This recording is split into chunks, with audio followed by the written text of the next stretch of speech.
U.S. stocks ended higher on Tuesday as tech stocks rebounded while investors digested President-elect Donald Trump's tariff pledges and the latest minutes from the Federal Reserve.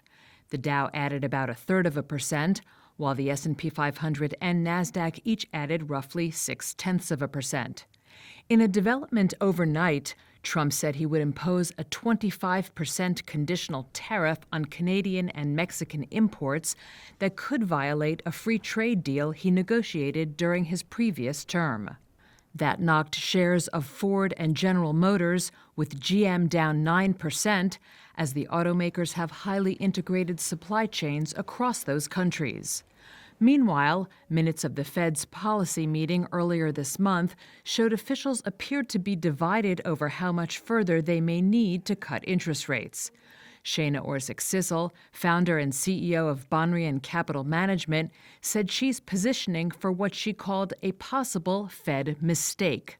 I don't know if cutting rates further is the right move. I'm not sure inflation is under concern. There are risks through tariffs and other policy decisions that could increase inflation.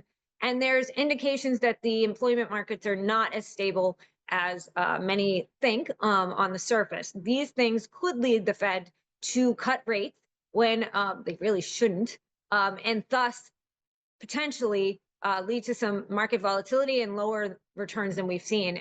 Notable stock gains on Tuesday included Microsoft and Apple, while well-known drug companies moved in opposite directions.